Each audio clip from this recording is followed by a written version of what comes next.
वैसे पेशेंट्स हैं जिनको मॉनिटर्ड केयर चाहिए होता है, ऑक्सीजन भी चाहिए हो सकता है, सक्शन भी चाहिए हो सकता है, कभी कभी दवाएं भी चाहिए हो सकती हैं, antibiotics life saving condition critical illness के लिए, लेकिन उनको उतना भी नर्सिंग अटेंशन नहीं चाहिए। तो रेशियो के हिसाब से ये डिसाइडेड है। अगर एक नर्स 3, 4, 5 पेशेंट्स को देख रहे हैं तो ये प्रोग्रेसिव केयर यूनिट है। कई बार हमारे पोस्ट ऑपरेटिव पेशेंट्स भी यहाँ डायरेक्टली आ रहे हैं। इसमें मल्टीपल बेड्स हैं, हम लोगों ने इनको क्यूबिकल की तरह बना दिया है, सर्टेन क्यूबिकल, ये कॉस्ट को कट करने के लिए। बट आप जैसा देख सकते हो कि इसका सेटअप ओवरऑल ऐसा है जैसा आप किसी हाई एंड जगह पे जाओगे। इसमें चार्जेस बहुत लो रखे हैं हम लोगों ने, लेकिन इसका सेटअप ऐसा है कि हम पेशेंट्स को यूजुअली वो केयर प्रोवाइड कर सकें। यहाँ पे पेशेंट्स हैं, उधर नहीं जाएंगे पेशेंट्स की तरफ। हमारे हेड नर्स हैं यहाँ पे, अशरफ जी हैं, जैनब है, बलराम जी हैं, बहुत नया यंग ट्रेनी आए हैं, बहुत अच्छे चैंपियन की तरह। केव कह लीजिए इसको, इसी गुफा में ये नर्सेज रहते हैं ताकि हर टाइम अवेलेबल है पेशेंट को देखने के लिए। ये बड़ा वाइट बोर्ड है जिसपे कि पेशेंट्स के बारे में लिखा होता है और कई बार हम लोगों का सारा डिस्प्ले।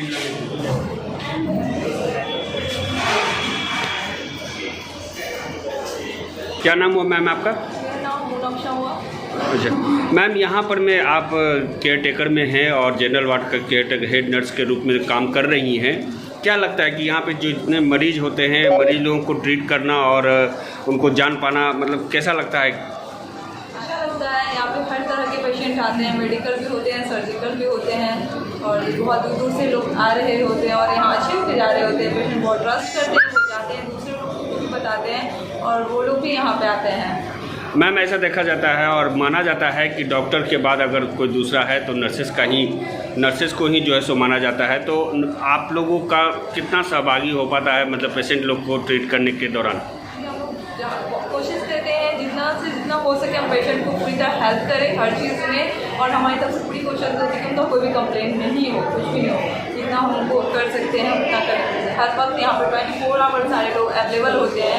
हमारे जो डॉक्टर हैं वो भी हर वक्त अवेलेबल होते हैं पेशेंट के लिए, और जितने भी नर्सेज हैं वो बहुत अच्छे हैं, सारे पेशेंट से बहुत अच्छे से बात करते हैं। इनफैक्ट क्लिनिक वाले जो स्वीपर लोग हैं वो लोग बहुत अच्छे हैं, सारे लोग बहुत अच्छे से करते हैं पेशेंट का केयर। हॉस्पिटल के ऑनर कौन है? पेशेंट है, ठीक है, पेशेंट। चलिए,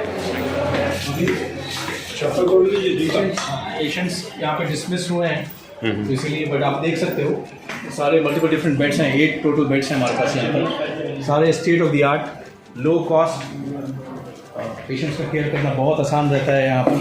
यहाँ पे हमारा आप देख सकते हो मॉनिटरिंग स्टेशन है, यहाँ पे नर्सेज डॉक्टर सारे कुछ अवेलेबल रहते हैं हर वक्त। वेंटिलेटर्स, इन्फ्यूजन, सारी चीज़ें यहाँ पॉसिबल है। सर आपका ये जो थीम, एक जो आपने कहा है कि एक आईसीयू है, एक और प्रोग्रेसिव केयर जैसा आपने कहा है, तो सर मोस्टली हम लोग जितने भी अस्पताल में घूमते हैं सिर्फ आईसीयू की चर्चा होती है, लेकिन प्रोग्रेसिव केयर का चर्चा नहीं होता है। लेकिन आपके इस अस्पताल में जो है सो ये चीज़ हमें नई लगी है, और ये जानना चाहेंगे सर कि ये थीम आपने कैसे सोची और कैसे वर्क किया इस पर? श्योर। मैं एक्चुअली मेयो क्लिनिक से ट्रेंड हूँ, जहाँ पर ये आईसीयू और पीसीयू का दोनों का फंडा था वहाँ पर। अच्छा। तो उसमें बेसिकली प्रोग्रेसिव केयर ये सारा कुछ बस नर्सिंग क्या रेशियो है उस पर डिपेंड करता है। हम बहुत सी चीज़ें नीचे प्रोग्रेसिव केयर यूनिट में भी कर सकते हैं, लेकिन नर्सेज का जो रेशियो है 2 पेशेंट, वो वहाँ पर आपको 1:4 मिलेगा। आईसीयू में 1:1 रहता है जनरली। यही मेन डिफरेंस है। ये हम लोगों ने इसलिए करा है ताकि पेशेंट का कॉस्ट हम लोग कट कर सकें और उन पेशेंट को बेटर मॉनिटरिंग प्रोवाइड कर सकें। यही रीज़न है। कहीं ना कहीं काम को बांट दिया है। बिल्कुल, काम को बांट दिया है, जो नर्सेज के भी काम को बांट दिया है और हल्का कर दिया है। बिल्कुल। ये जानना चाहेंगे सर कि ये अस्पताल कब से है और किस तरीके से यहाँ पे लोगों का इलाज किया जाता है, क्या कुछ सुविधाएं दी जाती है लोगों को? अपना परिचय सबसे पहले सर दीजिए। मैं डॉक्टर शहजाद, मैं इजाज़ क्लिनिक में एक general surgeon and gastrointestinal surgeon हूँ और sort of advance laparoscopic surgeon भी हूँ। इजाज़ क्लिनिक तो बहुत दिन से इस्टेब्लिश्ड है। Doctor Ejaz Ali is the founder of this hospital, और ये कम से कम 40 साल इसको हो चुके हैं। लेकिन मैंने इस जगह को ज्वाइन करा है 2017 अगस्त सितंबर के रेंज में। और ये हॉस्पिटल स्पेशलाइज करता है मल्टीपल गैस्ट्रोइंटेस्टिनल डिजीज़ेस, जैसे कि gall bladder, appendix, colon cancer, stomach ulcer, small bowel cancer, uterus संबंधी इश्यूज में भी डील करता है। ये ओवेरियन संबंधी इश्यूज में डील करता है। एक्यूट इमरजेंसी, सर्जिकल इमरजेंसीज जैसे रप्चर्ड अपेंडिक्स, फटा हुआ appendix, ruptured gall bladder, ruptured आंत फट गई है किसी पेशेंट की, सिक हो गए हैं, हर्निया फंस गया है, और कॉम्प्लेक्स हर्नियाज जो कि बहुत जगह पे फेल कर चुके हैं वैसे हर्निया, तो उस पर भी डील करते हैं हमारा हॉस्पिटल। आपने जितनी भी चीज़ें बताई है उसे जान कर के तो यही लगता है कि जितने भी इमरजेंसी सेवाएं होती हैं, जिसको कहा जा सकता है कि जिसका इलाज अभी तक पटना में कहीं न कहीं जो है सो हर जगह संभव नहीं है, वैसे ही एजाज क्लिनिक में यहाँ पर मैं जो है सो सारी उस इमरजेंसी बीमारियों का इलाज यहाँ पे मौजूद है। बोला है गैस्ट्रोलॉजी के बारे में और लेप्रोस्कोपी के बारे में। सर, तो लेप्रोस्कोपी के द्वारा जो सर्जरी की जाती है उसमें कहीं न कहीं जो है सो कुछ लोगों का मानना है कि काट छांट का भी कुछ असर होता है, तो आपसे जानना चाहेंगे कि जो क्या है ये लेप्रोस्कोपी, किस तरीके से सर्जरी होती है? ये बहुत अच्छा सवाल है।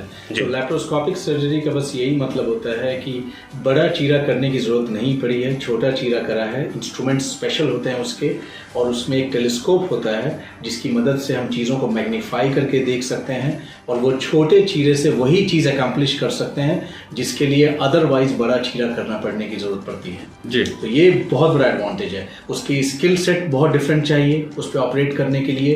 जनरली टिश्यूज़ को छू करके आप देख नहीं सकते हैं, इंस्ट्रूमेंट से फील करना होता है जिसको हैप्टिक फीडबैक कहा जाता है, तो वो सब चीज़ों थोड़ी कॉम्प्रोमाइज़ रहती है।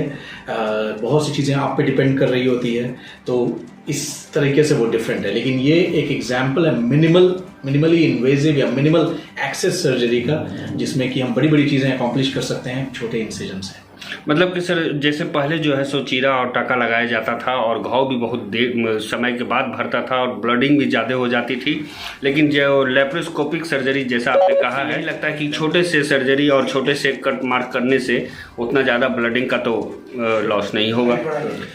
एक और चीज़ जानना चाहेंगे सर कि अपने इस हॉस्पिटल में जो है सो फार्मेसी और ICU OT ये सारी और कौन कौन सी विभाग है, यहाँ पर में कौन कौन सा इलाज होता है? सिर्फ इसी सर्जरी का इलाज होता है या और भी किसी तरह का इलाज है?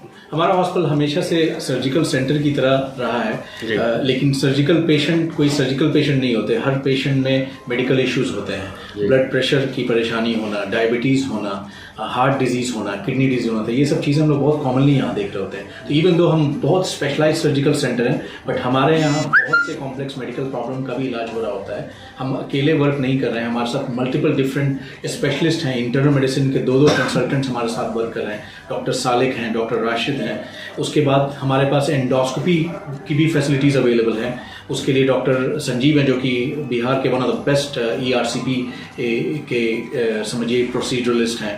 उसके बाद हमारे साथ दो अमेजिंग यूरोलॉजिस्ट एसोसिएटेड हैं, और यूरोलॉजी के सारे procedures, kidney stone, ureter, kidney के आगे की नली में फंसा हुआ स्टोन, ये सब की इमरजेंसी सर्जरी भी और इन सब की इलेक्टिव सर्जरी भी यहाँ हो रही होती है। जैसे आपने पूछा कि ICU के बारे में, तो हमारे यहाँ दो तरह का सेटअप है। प्रोग्रेसिव केयर यूनिट, ऐसे पेशेंट जिनको मॉनिटरिंग चाहिए होती है, ऑक्सीजन चाहिए, सक्शन चाहिए, क्लोज मॉनिटरिंग चाहिए, वो भी फैसिलिटीज हमारे पास अवेलेबल है। अच्छा। और ICU इंटेंसिव केयर यूनिट, जिसमें कि 1-on-1 नर्सेज 1-on-1 चाहिए पेशेंट के, वो भी फैसिलिटीज हमारे यहाँ अवेलेबल है। अगर पेशेंट सेप्सिस में हमारे पास आए, ज़्यादातर पेशेंट हमारे पास सेप्सिस जिनको ICU केयर चाहिए होता है, उनको कभी कभी वेंटिलेटर चाहिए, उनको मल्टीपल ब्लड प्रेशर मेंटेन करने के लिए दवाएं चाहिए होती है, जिनको norepinephrine, vasopressin, dopamine, multiple different steroids, इन पेशेंट्स को इन पर भी डालना पड़ता है, तो वो भी फैसिलिटीज़ हमारे यहाँ बहुत आराम से अवेलेबल हैं, और हम डे टू डे बेसिस पे इस तरह के पेशेंट्स को मैनेज कर रहे हैं।